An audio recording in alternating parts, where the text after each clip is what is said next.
السلام عليكم.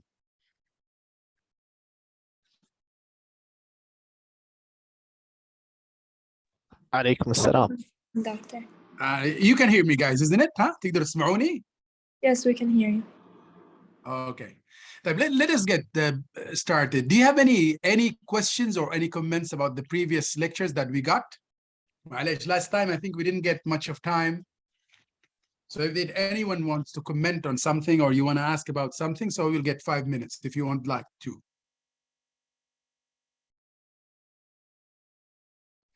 I think so far everything is clear.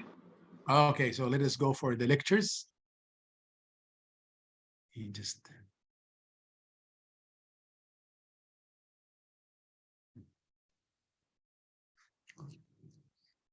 this one.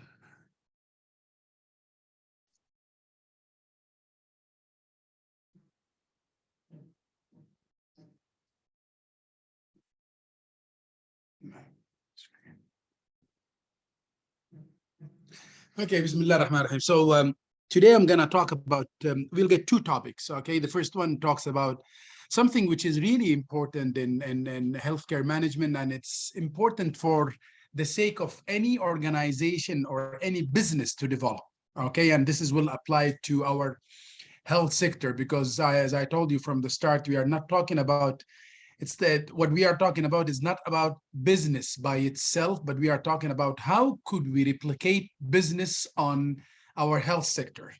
So I'll be showing you, I think the first lecture would be interesting for all of you guys, okay? So you would be hearing about something that you can see and you can hear, okay? So things that you can see or some things that are in under our control. So we can control sometimes our health sector by, let us say, by applying some of the principles that could be applied in the business center. So I'll be talking about something called operational management. Operational management is a very big subject, okay? There are like different books with thousands of pages talking about operational management. It is something very sophisticated, I tell you, but it's crucial for the, let us say, the flourishment of any business. So what I'm gonna try to tell you guys that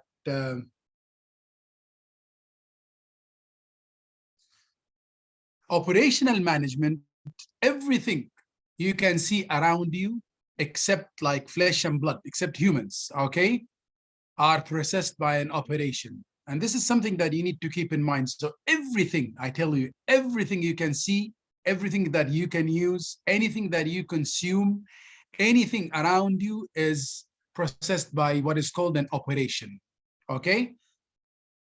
Even the lecture that we are talking about today is processed by what is called an operation. So operation is something that goes everywhere.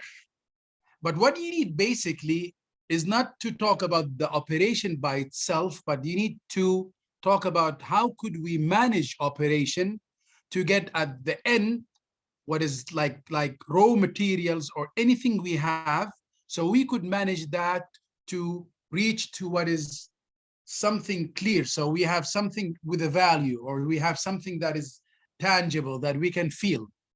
So operation managers, they create everything you buy, everything you sit on, everything you wear, things that you eat, guys, things that you throw, and things that you even consume. So this is what you need to know. So starting to define what is operation management. So what is it?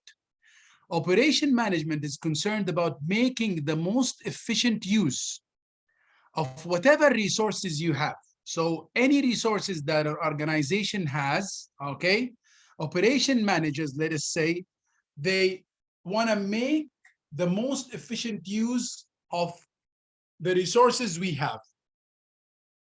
Why? To provide the finished goods or a service. So at the end of the day, you will end up with something that you can sell, say, or you can buy, or you can use.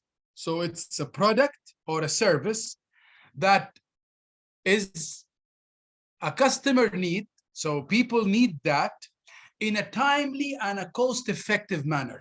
So it is something really complicated that you need to balance all of these things.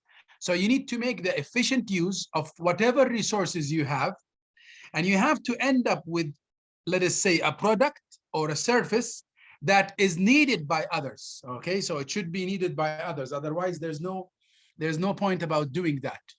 In a timely, so you need time and you need a cost-effective manner. So let us just try to dig inside that so we could really get more elaboration on what does that mean. So this is what is called an operation, like, let us say, theory, or it is something really complicated. Okay, and you need to really think hard about how could you reach and end the product. So you can see on the left side of the screen now that you have some transforming resources. So sometimes you have raw material, you have raw information, or sometimes you have customers. Or you can see on the bottom left, you can see that you already have something transformed. So sometimes you have facilities, or you have like people, staff. So this is what is called an input resource. So at the left side of the screen, you get something like an input. This input goes through a cascade of steps. And these cascade of steps,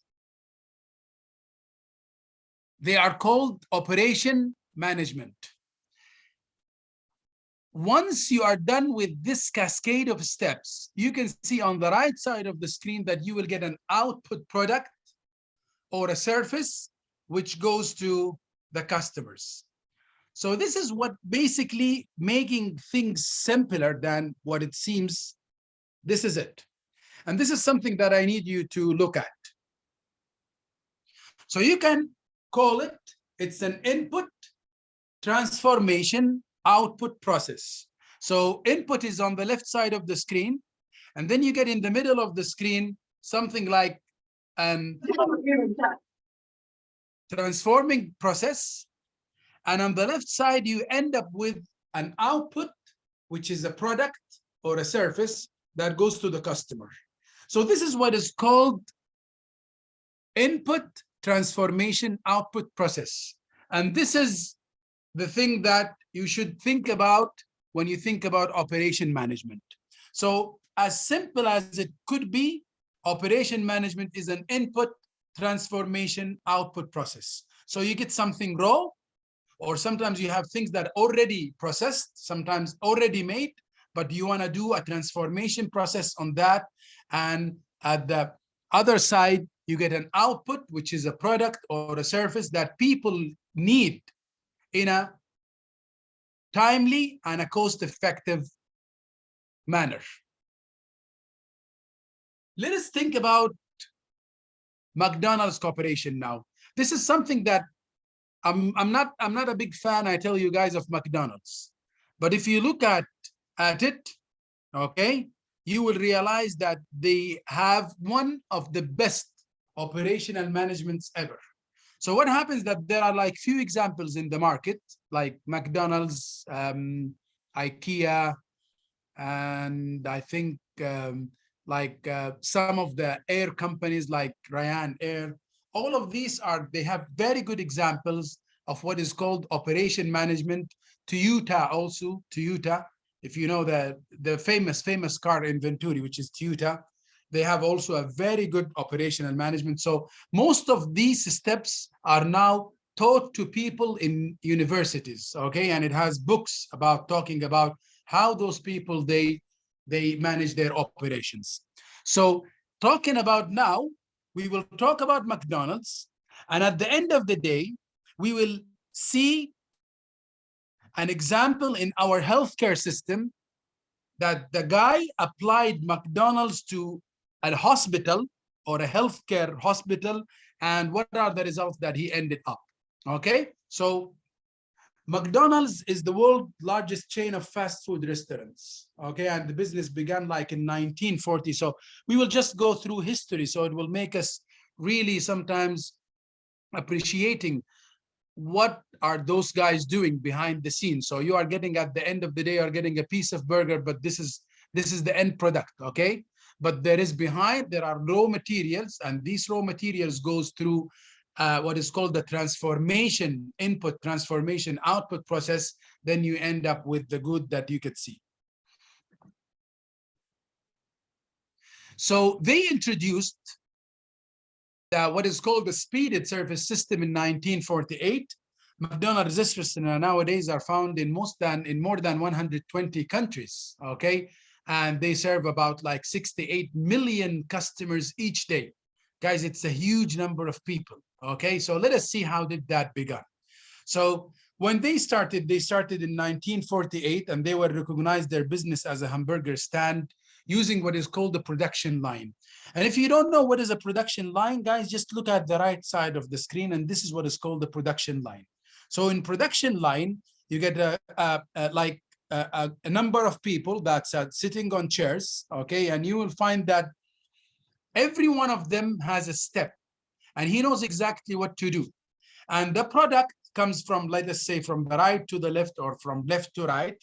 And the product stops at the, let us say, at the first like employee that you can see, and he does something like putting a screw, and then it goes to the second one where he puts like a microchip.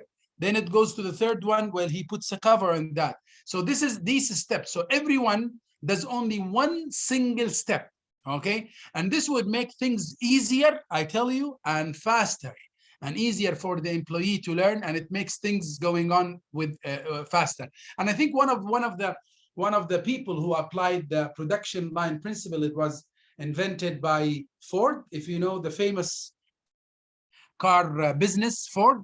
And then the guy who invented Toyota, he went to the US from Japan, and he looked at how Ford performed their business in production line. And then he went back and he thought about something called Toyota principle. And the guy name was Toyota. His name is Toyota. And this is where Toyota came from. So then what happened to that business, the McDonald's business, it was they were joined by a guy called Ray Kroc, and he was a businessman, and he's the one who purchased the whole thing and the whole idea, and he is the one who oversaw its worldwide growth. So what happened now, let us just chasing the history of McDonald's. So you could see that they started in 1952, something called franchising. And I think most of us knows what is franchising. In 1956, you could see that there were only 14 McDonald's like branches all over, okay? Then in 1990, they get a big record, like a sale record. And you can see that when they reached to 2002, they have more than 35,000 locations. So they jumped, guys, from 14 branch to 35,000 location, more than 2,000 new restaurants who have been developed. Their revenue is huge, and it's more than $28 billion in 2013. Those guys are business tycoons, guys, okay? So McDonald's nowadays is the world, let us say, second largest private employer, like behind Walmart. And you can see that it hires like 1.9 million employees. So it opens chances to other people to work also. So going back, so these are the statements of McDonald's operation strategy. So they think about something called consistency. And this is something really important, guys. So if you want to produce something, okay, so you want consistency, i.e. that means that the taste, if you taste McDonald's in like the US, should be the same taste if you have the same burger in Saudi Arabia. Okay, so if you know what I'm saying. So you need consistency and what is called the high product quality. So you need something like a good product so people could buy in and could appreciate the value of that product. And you need to talk always about speed, cost, and innovation. And these are things that you need always to think about: speed, cost, and innovation. So what you need basically is to go through what is called the planning. So operational management is, they have like few steps. So every company develops like few steps that they call it, at the end of the day, it's an operational management. And in McDonald's, they created few steps. The first one called product planning. So product planning And this is the first step in any operational management. So you need to know what are you doing, okay? What are you designing? And product planning is designing products with both economy and quality in mind. That means that you need something with a high quality, let us say, or reasonable quality, okay, with a reasonable cost or a cheap cost. So you are not looking for something with a high cost and low quality. And again, you are not looking for something with a high cost with a reasonable quality. So you need to match those two things, okay? So you think about economy and the quality. And what the other thing that you need always to think is to renew things, okay? So you want to add new product to the menu. And this is what happens if you think about McDonald's. So think about what we are talking about today. So you need to design a product with economy and quality in mind, and you need to add always new products. Second step, or let us say the other part of what is called an operational management, is what is called capacity planning. And capacity planning is something really, really important. And I think that McDonald's are supreme in doing that. And you could notice that if you go and you will find like queue of people in front of the restaurants, and you could appreciate how the operation should respond to the fluctuation in the demand. So you get sometimes, if you know that there is a peak hour, let us say that this is lunchtime, and we know that McDonald's always, they search, guys, if you go to McDonald's at 2 or 3 a.m., if you haven't been there before, just go there at 2, 3 a.m. before they close at night, and you will see what I mean. So you will get like tens of people standing, and in 10 minutes, everything is done, okay? So what you need basically is to know the peak hours and try to work in that. So you need to keep everything enough stock, like all of the sandwich, like ingredients are available at that time of high peak. So you get the process going 1, 2, 3, 4, that's it, done. 1, 2, 3, 4, done. 1, 2, 3, 4, done. Okay, so if you know what I'm saying. Next, what you need to think about is what is called location plan. And I know people who are employed in some, let us say, in some businesses, and his only job, guys, is what is called location planning.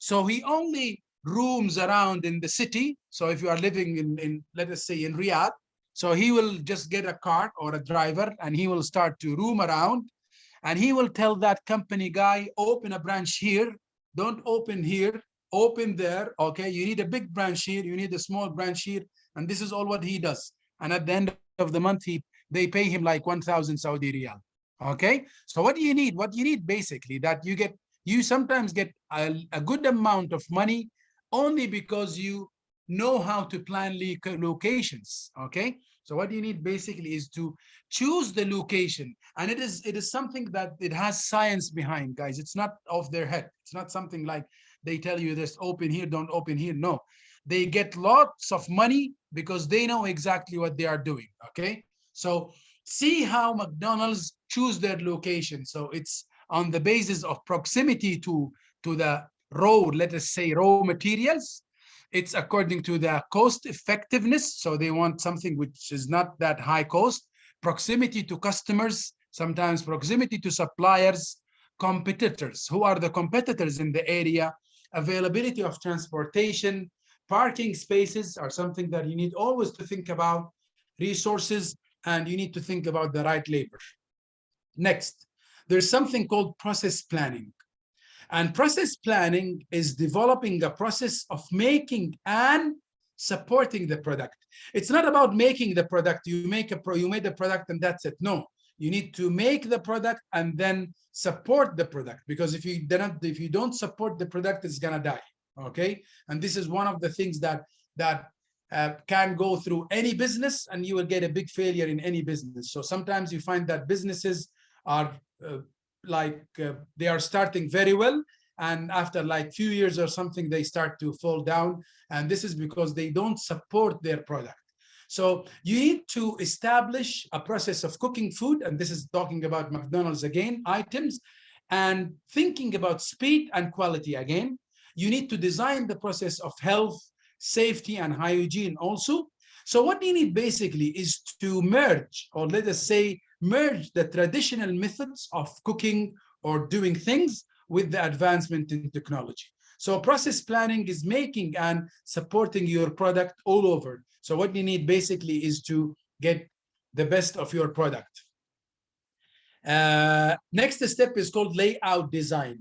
Layout design is the arrangement of facility to provide a working surface and reception, storage and administrative areas. So if you go inside McDonald's, you will find that everything is planned. Okay, I tell you guys, and if you think about, you will find things that you cannot sometimes appreciate unless you know exactly that there's basic science behind doing that. So if you could see that a proper layout of equipments in the kitchen is very essential to ensure preparation of a high quality food in less time.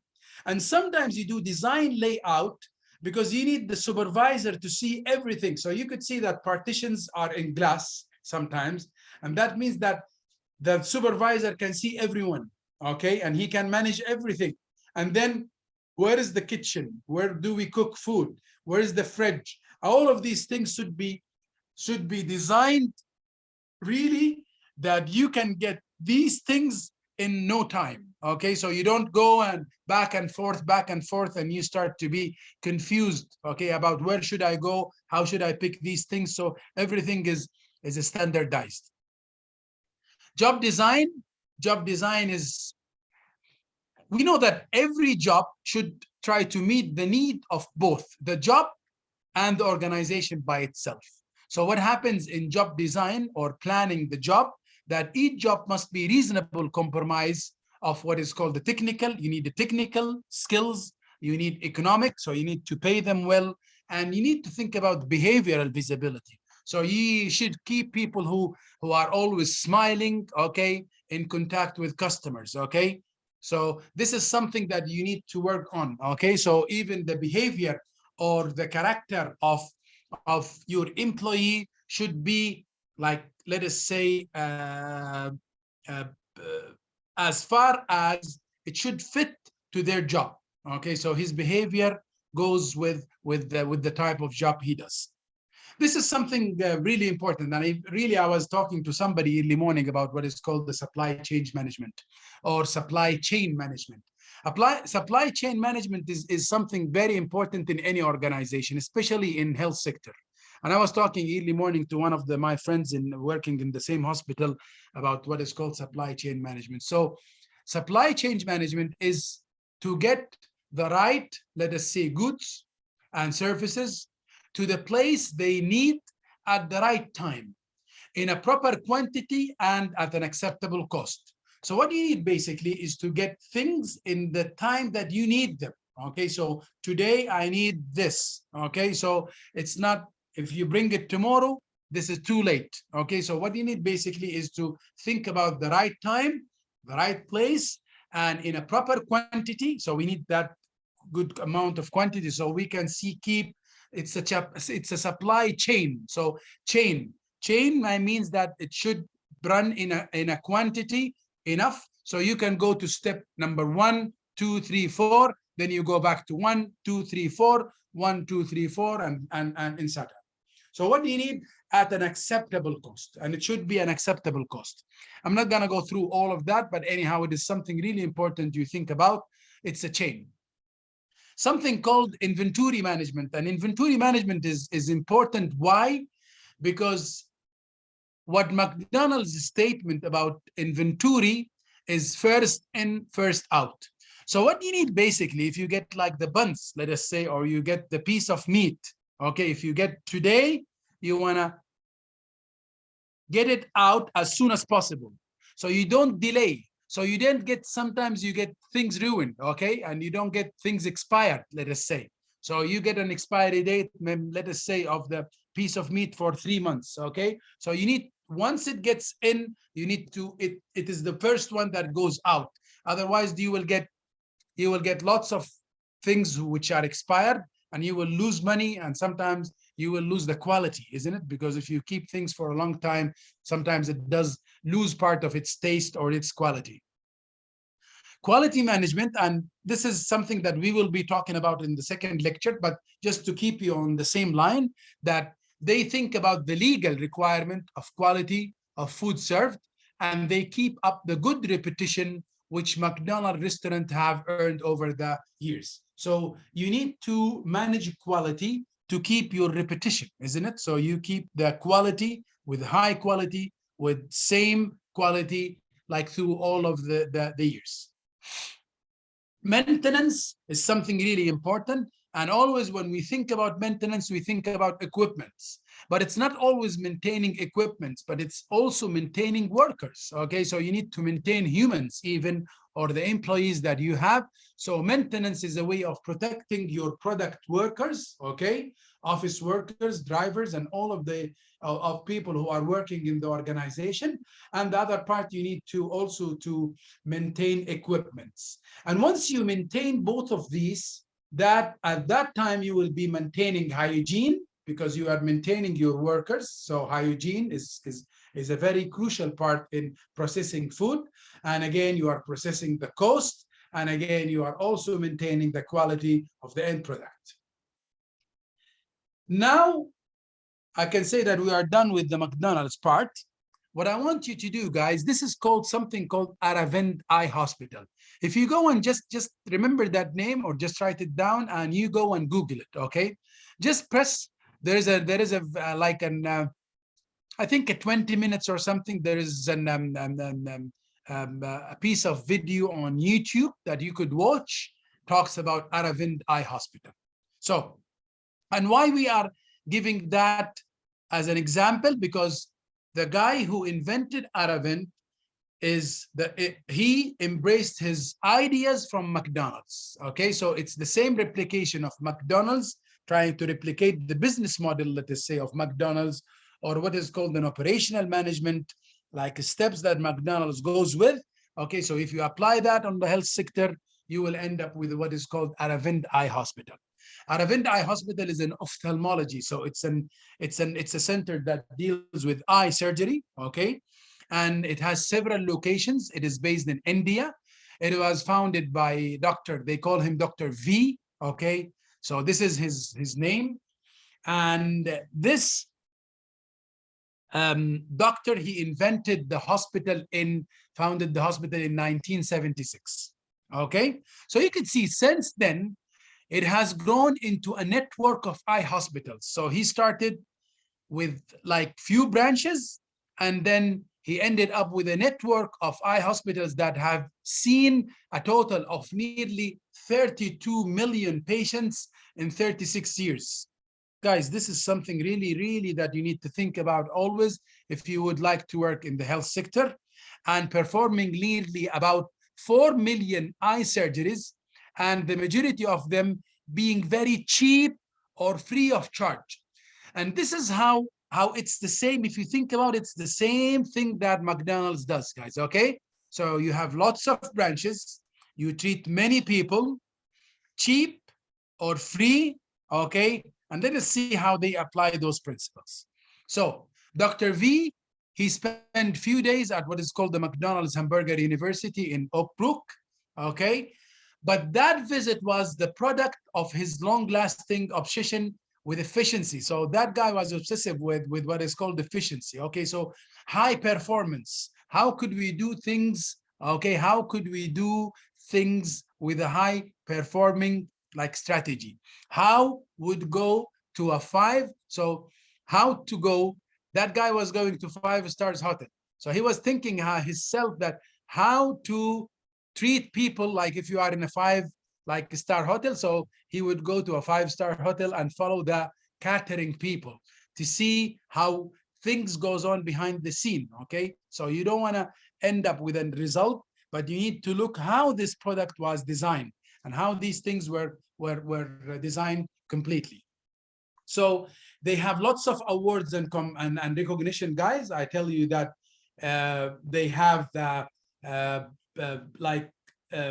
Conrad humanitarian prize in 2010. In 2008, they get the Gates Award for Global Health. It was the India's most innovative hospital award at the Indian Healthcare Award in 2011.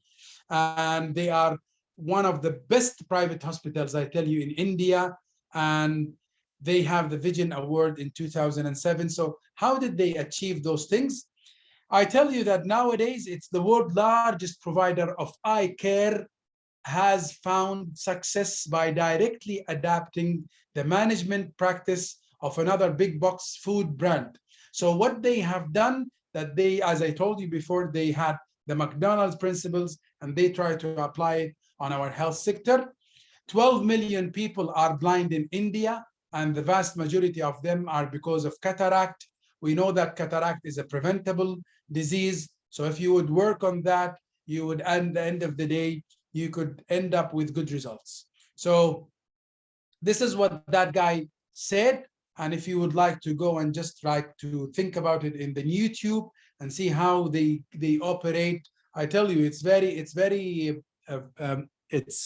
is something that you need to think about always, that how could you think in an operational management like mind setup. So what Dr. V was telling, that intelligence and capabilities are not enough. There must be the joy of doing something beautiful. Being the service to God and humanity means going well behind the sophistication of the best technology. So they were treating people with cheap, or sometimes they treat people without paying any fees, to the humble demonstration of courtesy and compassion to each patient. So this is what you need to think about in our healthcare sector. So whenever there is an innovation like what is called an Aravind, the question arises. So how replicable is that? So could you replicate any business model? Could you replicate that on our health system? Yes or no? And the other thing, that how could you replicate even Aravind Eye Hospital like experience?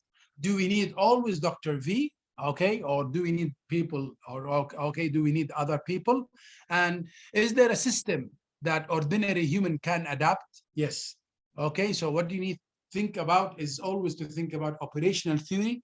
It is something really important, and I think sometimes we can get good ideas out of business models.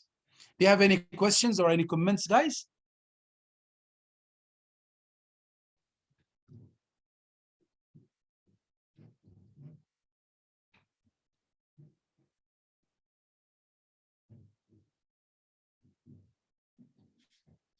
Shall I go to the next?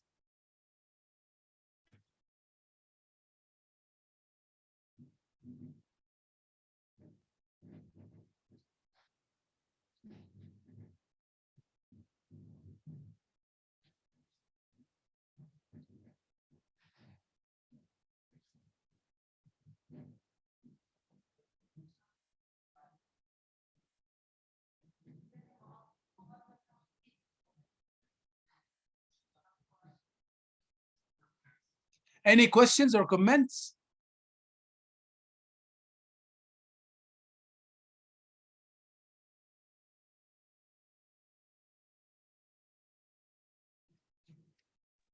Doctor, there is a question in the chat. Okay.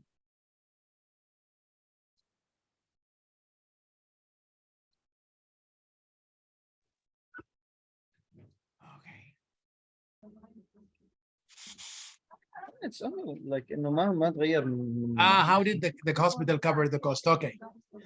Okay. And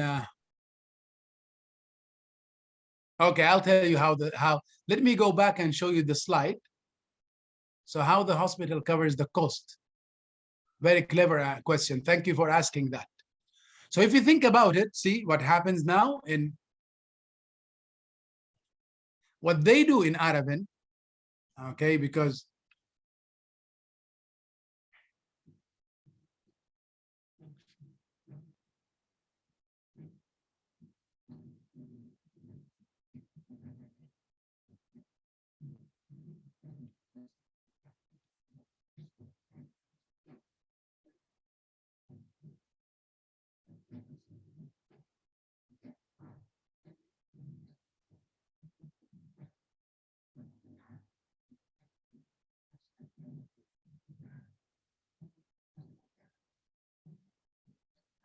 Could you see that now?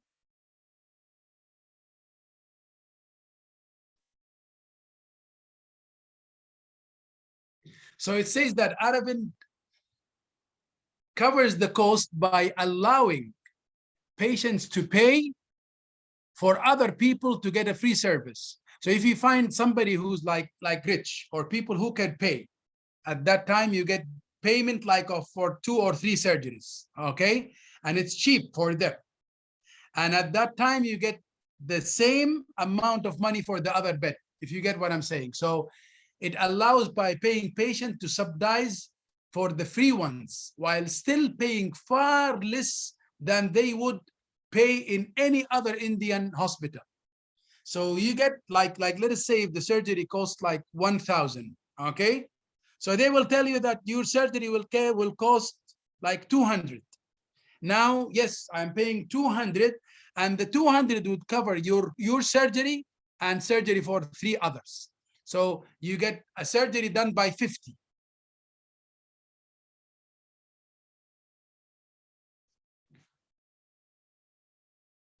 So this is how they cover the cost. It's a very intelligent idea. So you pay less than other hospitals, and at the same time, you are paying for yourself and for like few patients.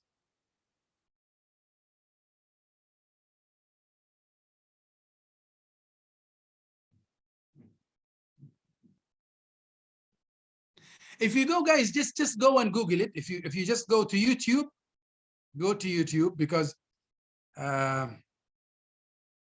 if you go to YouTube and just write Aravind Eye Hospital V, that's it. If you write Aravind Eye Hospital, you will get like, there are like few clips in the YouTube that talks about the hospital, how they perform.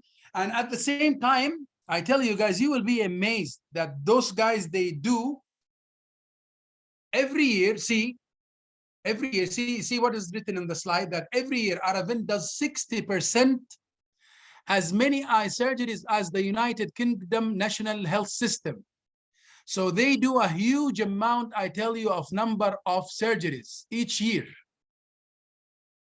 And this is like, they do like thousands of patients. While if you go to the US or if you go to the UK, you will find that they do only like 10% of what Aravind is doing. So they do a huge amount of number of cases.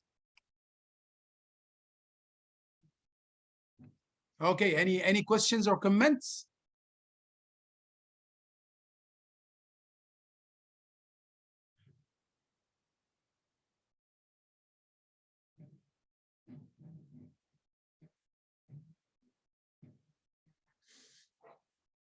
Okay, shall we go for the next?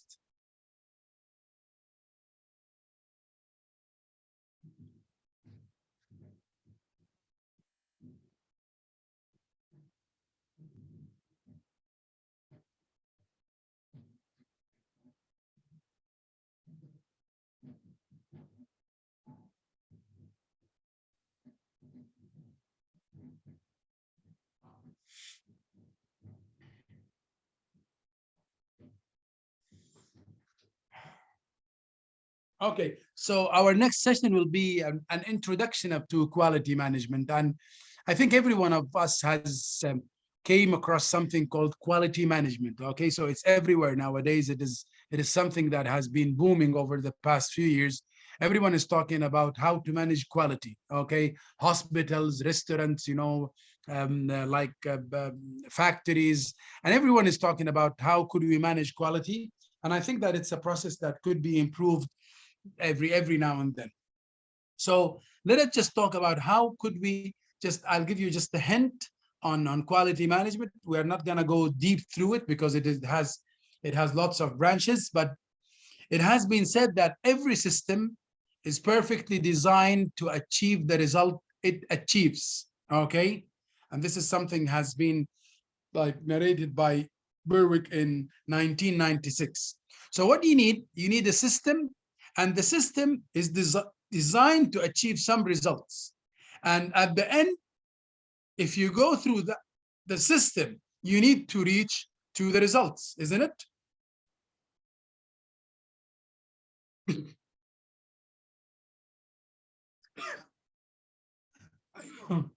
Sorry.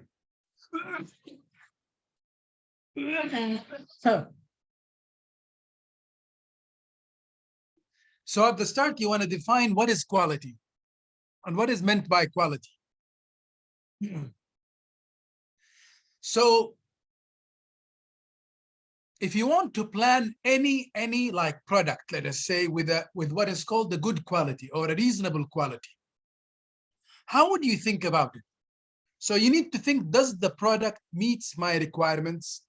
Because if you can, let us say, fulfill or satisfy your requirements, that means that you have something with a good quality. Okay? If you can't, that means that the thing that you have has, let us say, low quality.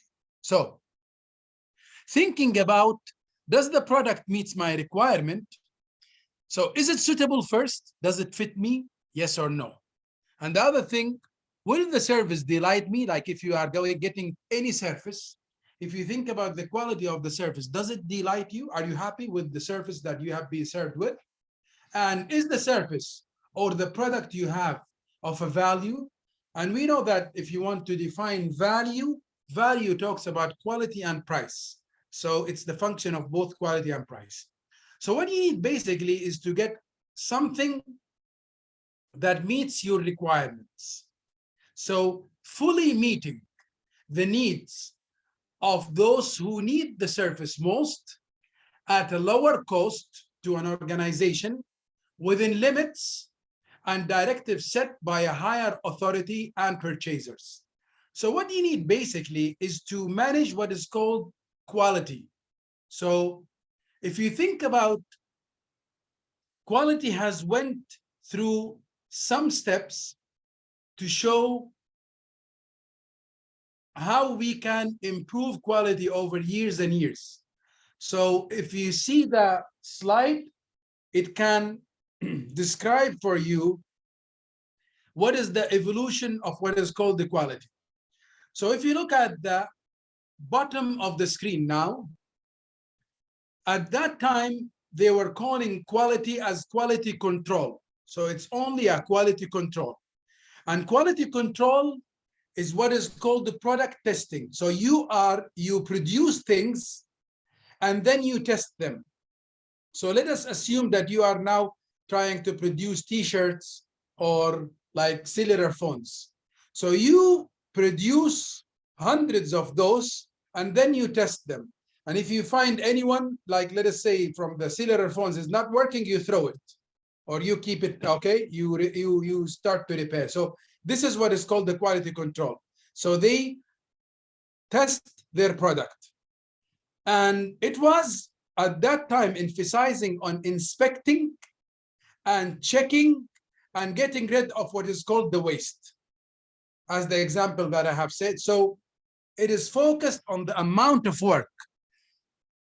So how many cellular phones do you produce per day?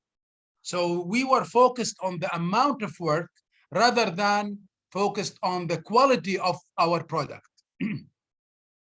If you could see on the next level, like from 1960s to 1970s, they shifted from something called quality control, which is the product testing, to something called quality assurance. And quality assurance is talking about system orientation. So now we shifted from focusing on the product to focus on the system. So it's quality via system and procedures. So what you need basically is to get something called consistency and conformance. So now you are focusing on the way work is done, but you are not focusing on the product. But nowadays, let us say, and it started in the 1980s till the 2000, now we are talking about something called TQM or CQI. It's total quality management or quality insurance. So what we are calling total quality management is improving the customer orientation. So now what you are thinking about is responsibility and accountability. So doing the right thing at the right first time to a customer standard. So now what we are focusing about is focusing on the results of what is done. And we are not focusing on the product anymore. We are not focusing on the, although we have to look at them. Okay, I'm not telling to ignore them, but you need to think about those two things. But you need to think about, at the end of the day, about the result of what is done. So, and this is some of what is called quality frameworks. So quality in healthcare system is taken by some quality frameworks. If you have ever heard about what is called the JCI, it's the Joint Commission International, and these are the quality managers across hospitals in the US.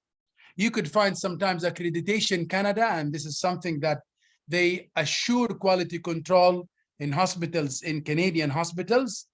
And you could see in the middle, we have our national quality framework, which is called SIBAHI, المركز السعودي لاعتماد المنشآت الصحية. This is something about talking about, and they ensure the quality over our health sectors. So essentially, a quality framework should enable an organization to focus on what?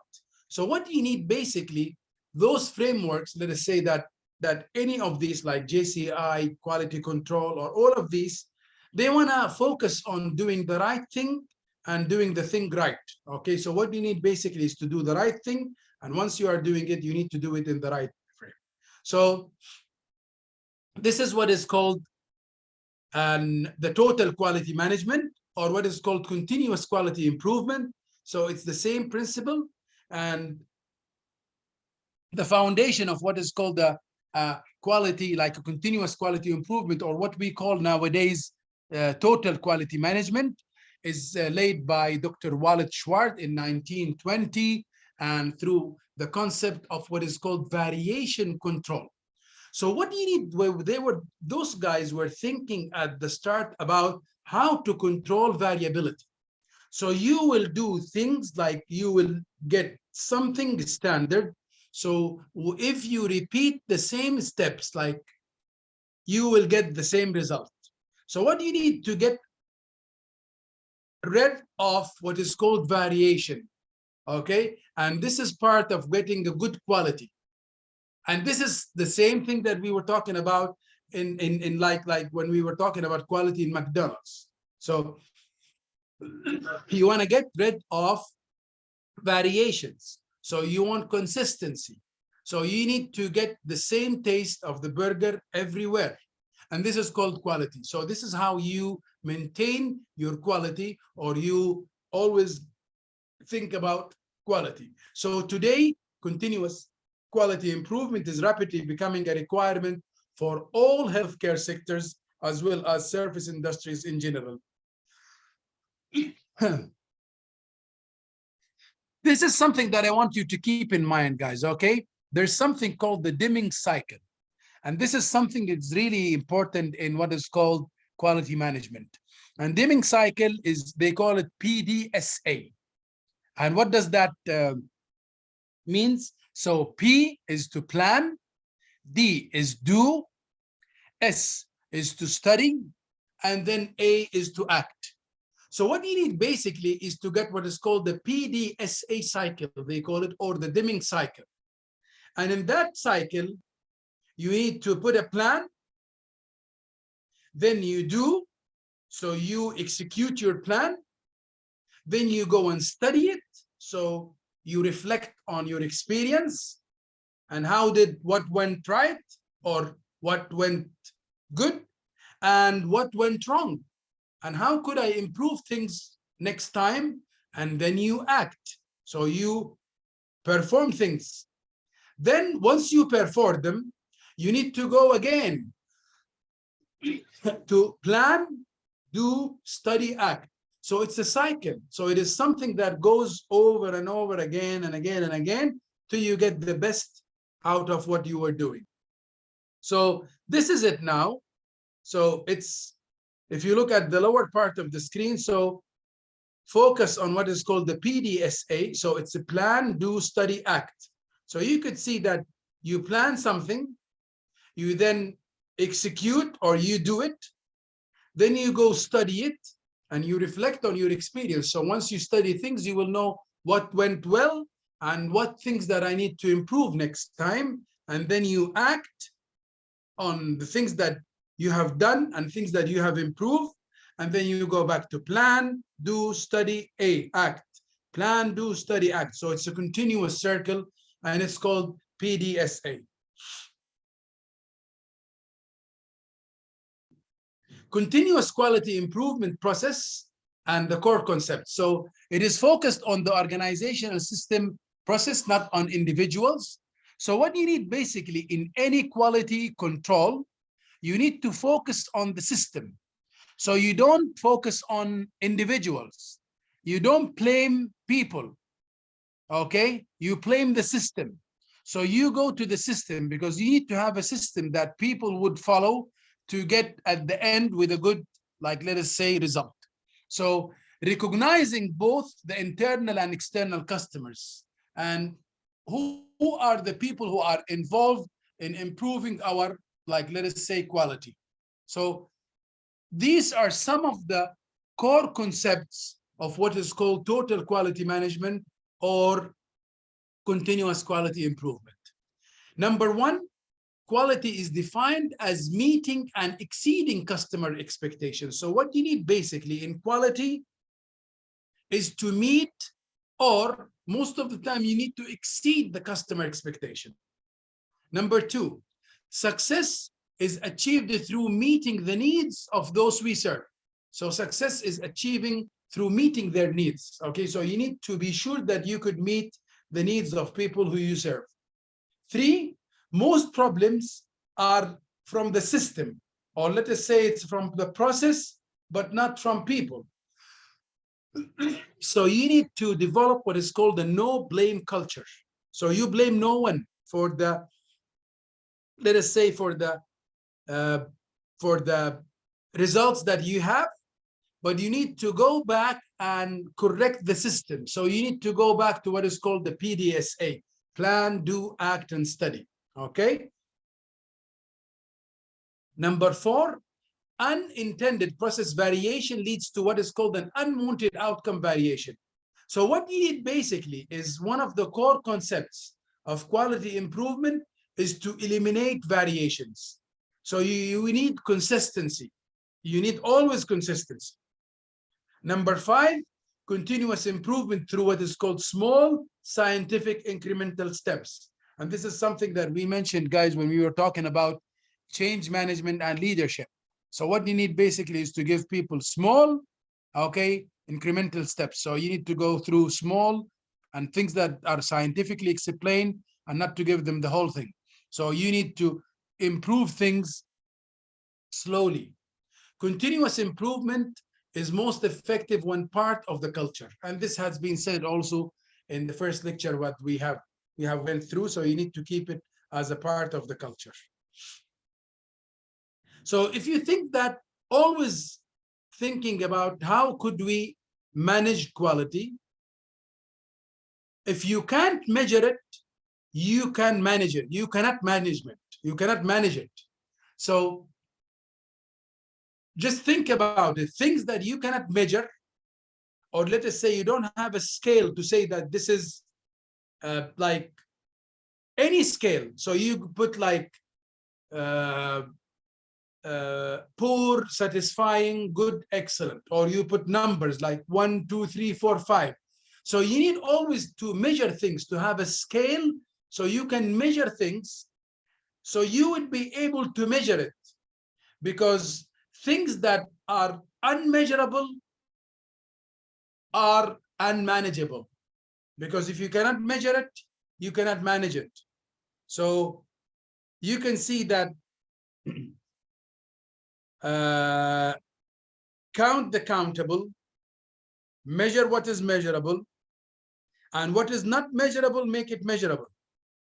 So these are one of the things that you need to think about, because you want to now maintain quality.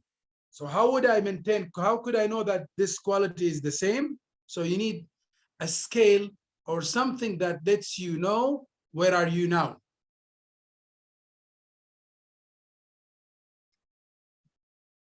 And this is what is something called performance. So performance, or if you want to measure the performance of anything, performance is the function of behavior and accomplishment. So performance is called the value of performance divided by the cost or the investment in the staff members. But think about, I don't want you to think about performance, but think about something called performance indicator. And these are the things that we need to think about. So how would we measure things now? Let us say that you want to measure anything in your hospital or anything in an organization, or you want to improve the quality. So the first step to start is to think about the performance. And in the performance, while you try to find your performance or what are your accomplishments, where are you now, you want to think about something called performance indicator. And thinking about what is called the performance indicator, it's a scale, or it is something that you change things, as we said, the unmeasurable things to things that are measurable. So the performance indicator is something that indicates your current state. So it tells you where are you now, or it's something that's a gauge of some aspect of service delivery. So you measure your service, or you know exactly how are we performing in delivering that service. And what you need basically is to change that performance, like words, change the words to a statistical value. And this statistical value is called the performance indicator. So statistical value that takes together, gives an indicator of the health of a person, population, or an organization.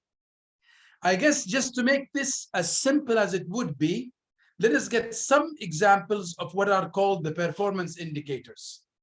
So if you look at the first one, you can think about something that if you want to think about your average inpatient registration per shift. Let us say that you are working in a ER in a hospital.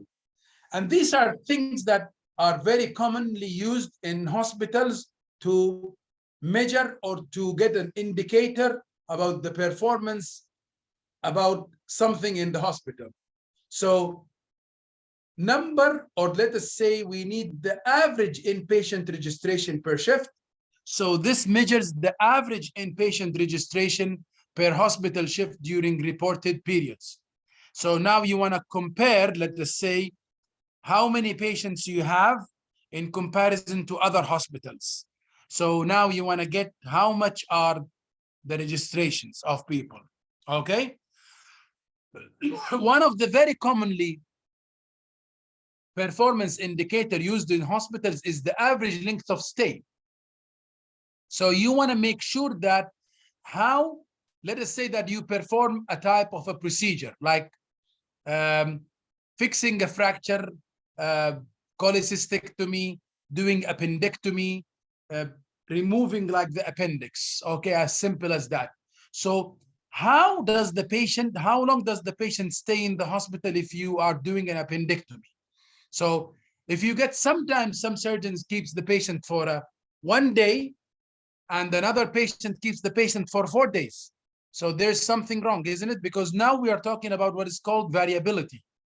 And to measure things or to keep it under control, you want to get rid of the variability. So you want to think, why do you, like an ex-surgeon, why do you keep patient for 1 day?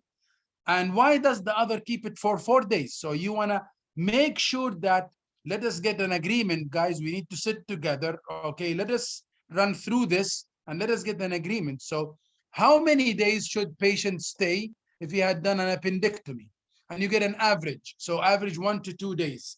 And if it's more than 2 days, that means that there's something wrong. If you know what I'm saying, that means that there's some complications or there is something that had went wrong. Okay.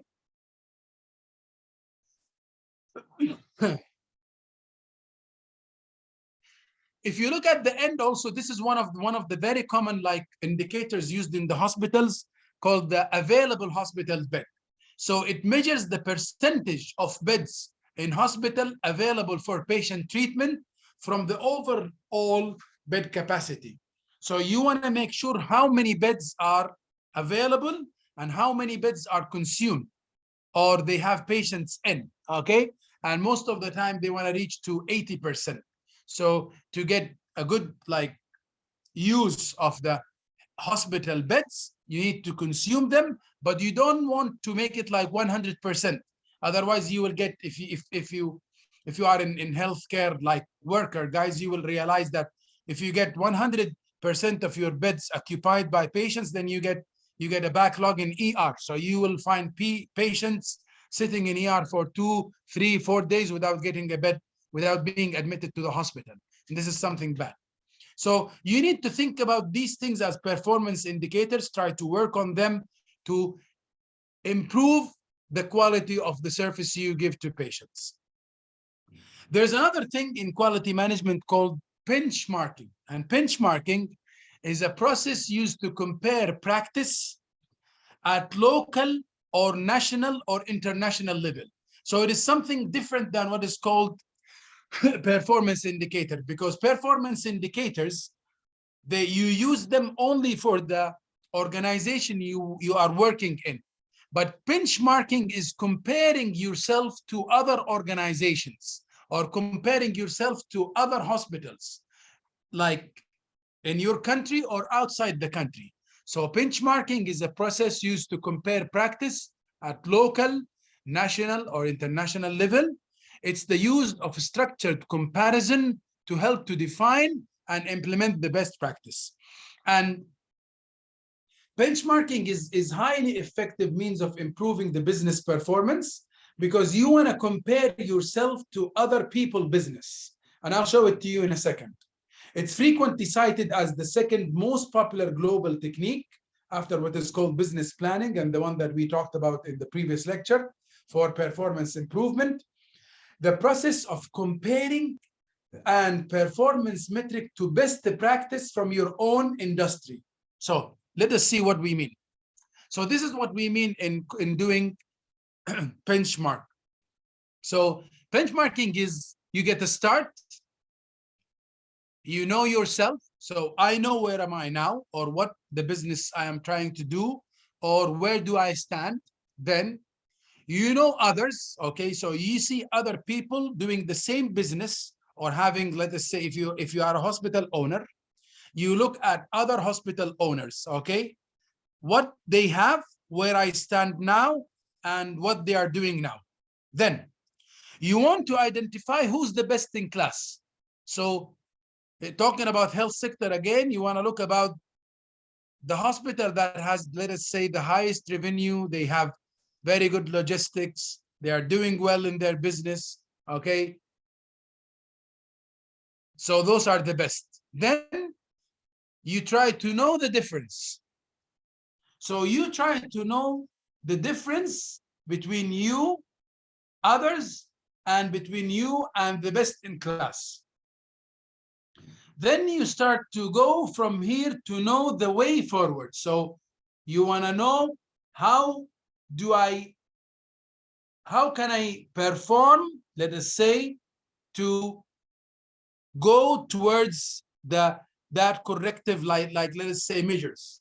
Then you need to know how you did it, because if you don't know how you did that, that means that you get improvement by chance.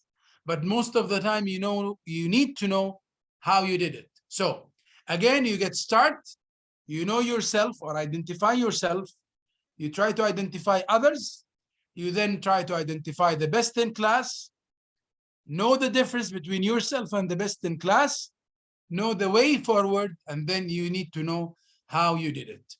And this is what is called benchmarking. Final thoughts about what is called the performance indicator. You need to think always that indicator doesn't mean quality, but people do. because sometimes I tell you, and it's everywhere, and we could see it sometimes that people try to fabricate, okay, performance indicators. So even if they are not doing well, they say that, no, we are doing well. And if you are getting like 20% like of this thing, no, we are getting 100%, okay? And they try to fabricate. So indicators doesn't mean quality, but really you need to see people, how people are performing. Indicators should be valid before being reliable, because they should test what they are meant to test. And when people are willing to know, even if you get an imperfect indicator, sometimes are useful. Because even if you tell people, we know that all indicators are not perfect, and this is well known, because there is no, like, let us say, a method to count things really, you know, or to get the real estimation of where you are now. But sometimes you get a crude measurement about that. But even if you get a crude measurement, that would show you again where you stand and where are others, and how could you perform or reach to how people are doing their best with their business. Thank you very much, guys. If there is any questions or comments, please.